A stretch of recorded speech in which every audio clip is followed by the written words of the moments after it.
Oke, masih berjumpa lagi bersama kami. Saya Menjadi Tani dan Bapak Pardio. Wah, kopinya diminum Pak Pardio? Oh, siap. Oke. Tak tutup aja. Sudah minum. Sudah minum. Pas sudah minum dulu kita. Nah, ngelak dehidrasi kan gimana? Kan nggak asik. Masuk koran ya toh. Habis talkshow dehidrasi kan nggak asik banget itu. Nah, Pak Pardio kembali ke yang tadi. Itu kan shopping terapi, Ya. terus jatuh-jatuhnya yang terparahnya ke paranormal. Nah itu monggo dilanjut Pak Pardio. Ya itu kan proses ya, Ya, memang nggih. proses karena belum yakinan, belum mantapan orang tua Ya. terkait dengan tempat yang bisa menyembuhkan dalam Ya, tanda petik nggih. menurut keinginan orang tua kan Ya, seperti nggih, itu. nggih. Itu akibatnya ya mereka banyak berkunjung ke tempat-tempat terapi, Ya. ke pengobatan alternatif, Ya, ke nggih. paranormal dan Ya. lain sebagainya. Jadi hampir sebagian besar anak-anak yang sekolah di sini itu sudah kejeduk-jeduk. Ya. Kejeduk-jeduk itu apa ya bahasa? Kebentur-bentur Iya, kemana-mana. bener-bener ya. Udah ke klinik terapi, ke dokter, Ya. ke pengobatan alternatif, ke paranormal. Baru setelah itu orang tua menjadi sadar. Ya. Ternyata memang anak saya kondisinya seperti ini. Iya, nggih. Dan saya tidak Betul. bisa memaksakan diri Nggih. untuk menuntut hal yang lebih lah, Iya, apalagi sampai punya keinginan untuk menyembuhkan anaknya Iya, itu nggih. sampai kepada tingkat apa ya wis lah pasrah gitu lah. Nggih. Tapi mereka jadi mau menerima kondisi apa adanya itu. Nggih. Di sini tugas kita selain menangani anak-anak juga memberikan support ke Iya, orang ke orang tuanya tua. itu, karena keberhasilan pendidikan dan terapi yang ada di tempat kita itu kan tidak hanya berada di tangan terapisnya, Iya, nggih. tapi juga tergantung bagaimana orang tua mengelola Ya, anaknya ini di rumah. di rumah, nggih. Nah itu makanya di sini profesinya macam-macam. Selain ada terapi itu sendiri ada fisioterapi, Yeah. okupasi terapi, Yeah. ada terapi wicara, kemudian ada pendidik yang berlatar belakang memang special education, Iya, ada nggih. juga psikolog. Yeah, Nah, yeah, psikolog ini selain melayani anak-anak juga Orang tuanya juga. paling banyak orang tua. Orang tua, kan. iya. Dan mereka kadang permasalahannya tidak hanya sampai di problematika anak-anak yang Iya. mereka asuh, tapi Iya. melebar nih problematika keluarga. Iya, Karena keluarga, punya anak-anak nggih. seperti ini kalau orang tua kan tidak kompak kan. Iya, nggih, berat. Kadang ya wis lah ibunya sendiri yang sibuk, kadang Iya. kebalik bapaknya yang sibuk ngurusi Iya, anaknya, iya. ibunya yang bekerja. Macam-macam dinamikanya Iya, macam-macam. iya. Dan itu kita harus tahu. Iya, nggih. Itu.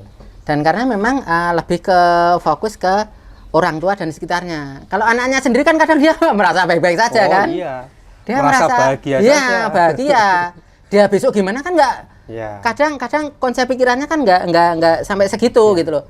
Bahkan hal untuk yang apa ya istilahnya yang membahayakan pada diri sendiri itu kan kadang ada yang belum paham, Iya. Pak Pardio. Itu juga yang kita pahamkan ke orang Nggih. tua, bahwa kita mendidik, memberikan terapi di sini itu tujuan akhirnya adalah membuat anak-anak bahagia. Bahagia, nggih. Nah, bahagia itu mulai dari prosesnya yang Iya, ada di sini sampai nggih. kemudian nanti harapannya ke depan anak itu bisa bahagia dengan kemampuannya yang Kemampuannya, maksimal. nggih.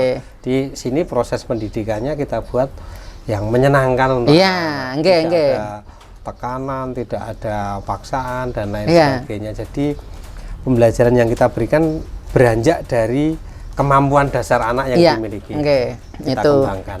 Terus yang salah satunya yang di tahap awal salah satunya adalah bina diri Pak Pardio Oh, ya. iya. Nah, itu. Karena kan tiap anak beda-beda. Ya. Keterampilan utama yang memang harus dikuasai oleh anak-anak seperti ini terutama bina diri. Bina diri, nggih. Bina diri ini orang awam mungkin belum begitu paham ya. Bina diri ini ya Iya.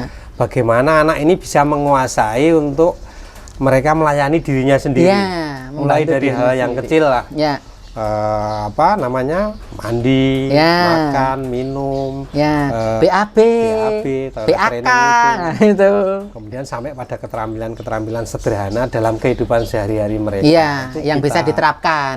Ya. Nggih, nggih. Apalah artinya anak ini memiliki kemampuan yang tinggi, katakanlah kita paksa untuk memiliki kemampuan akademik tinggi, tetapi mereka tidak memiliki keterampilan sederhana dalam kehidupannya sehari-hari. Iya, nggih. Karena yang paling utama itu keterampilan bina diri. Iya. Ini akan menjadi modal utama untuk nanti anak-anak ini bisa hidup kembali ke keluarga, diterima masyarakat, Iya. bergaul dengan masyarakat, bisa berperan serta di masyarakat, Iya. sama seperti warga masyarakat lainnya. Ya. Gitu. Bahkan kadang kalau masyarakat umum yang belum tahu, mosok cewek wae ra iso, kasarannya kan gitu. Memang kemampuan anak beda-beda gitu. Nah, itu tugas kita itu adalah membantu membimbing itu tadi, dan alangkah lebih bagusnya ketika itu dilanjutkan di rumah sehingga ada keberlanjutan itu Pak Pade ya. Itu menunjang keberhasilan. Jadi apa yang kita berikan di sekolah ini kan waktunya terbatas. Ya, nggih. Anak lebih banyak waktunya hidup bersama keluarga di rumah. Iya. Jadi apa yang kita berikan di sekolah ini hanya sebenarnya stimulasi Stimulan, saja. Program yang kita berikan untuk nantinya program itu juga bisa dilaksanakan oleh orang tua di rumah dalam kehidupan sehari-hari tentunya. Tidak harus orang tua seperti guru di sekolah, tapi hal sederhana terkait tadi tentang kemampuan keterampilan hidup sehari-hari ini kan sebenarnya aktivitas sehari-hari di rumah. Tapi kalau anak tidak dibiasakan ya anak hanya akan berada di rumah dengan kondisi pasif saja. Oleh karenanya memang partisipasi orang tua ini juga perlu dimaksimalkan. Iya. Biar tujuan pendidikan tercapai gitu. Karena nggak mungkin dari satu sisi aja, satu pilar aja nggak mungkin gitu. Sangat luar biasa sekali Pak Pardio. Wah, minum dulu kita.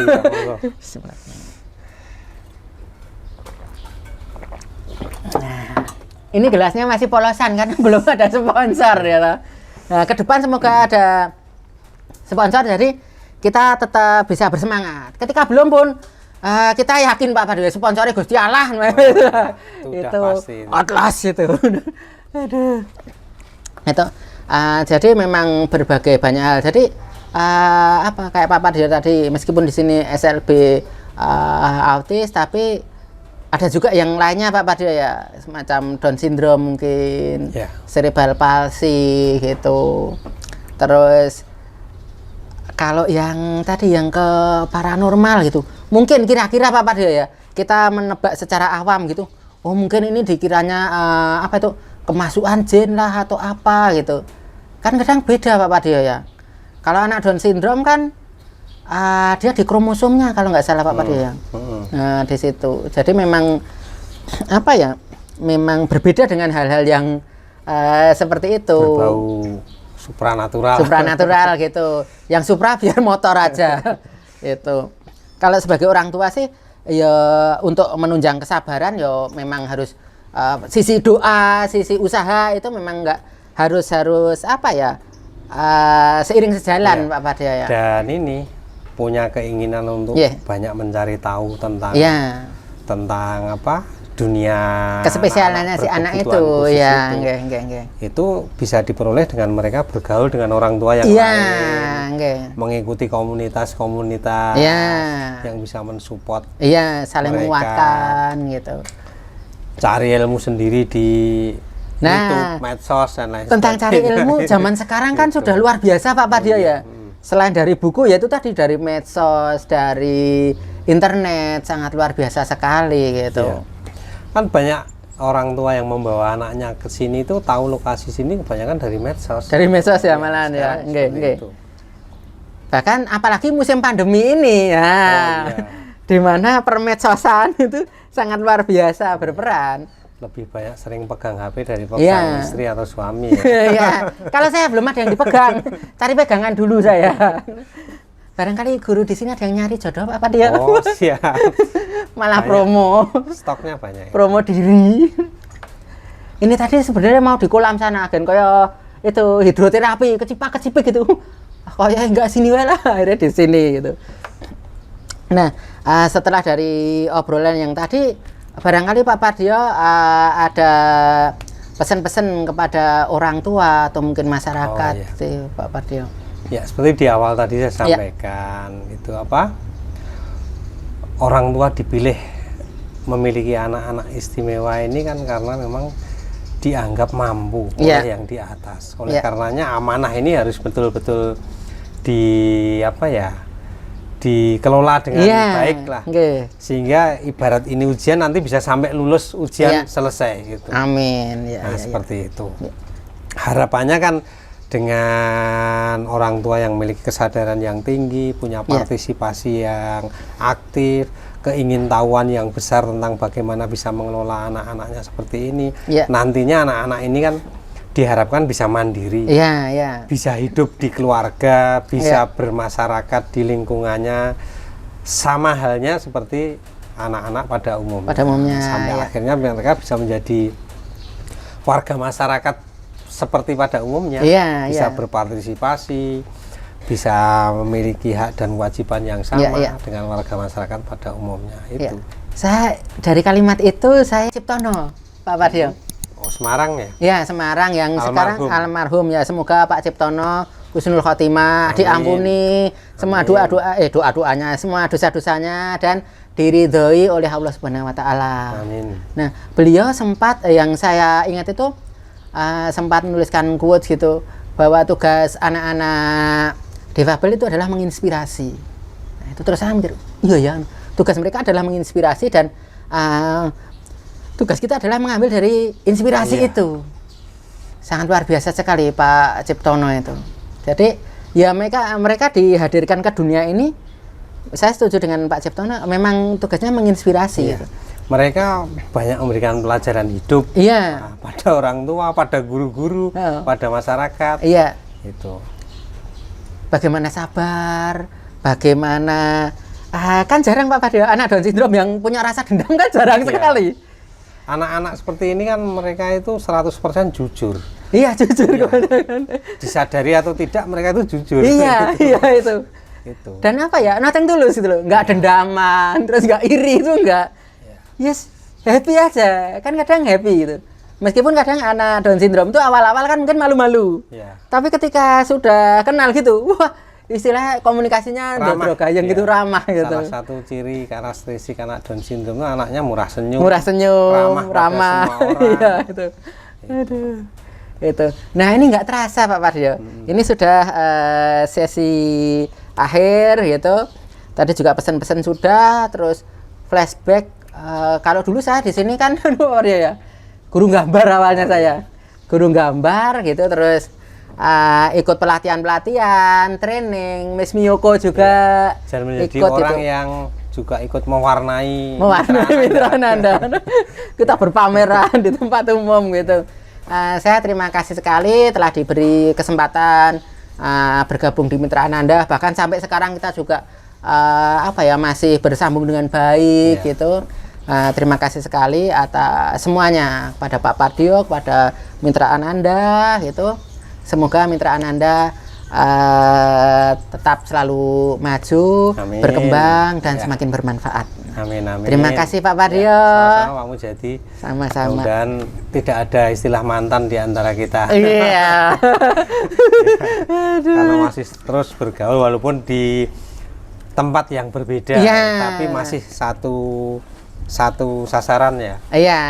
Kita di special needs terutama. Mudah-mudahan saya juga berharap Loveland ini semakin eksis. Amin. Semakin maju. Amin. Semakin dikenal, yang sekarang sudah bermetamorfose jadi Tawon Gulo ya? Secara yayasan kita Tawon Gulo Pak Pardio, itu resmi. Yayasan Tawon Gulo Indonesia. Karena tidak ada tidak diperkenankan memakai nama istilah asing ya? Untuk di yayasan kita ada regulasi itu, jadi tapi kita tetap Loveland tetap ada gitu secara underground itu tetap bergerak. Tawon Gulo secara resmi nafasnya sama. Sama ya. Dari Loveland kita menurunkan Tawon Gulo Pak Pardio. Kita akhiri dengan menyupluk kopi Pak Pardio. Terima kasih Pak Mujadi. Mari monggo. Sampai ketemu di Special Talk berikutnya. Saya Mujadi Tani dan Bapak Pardio.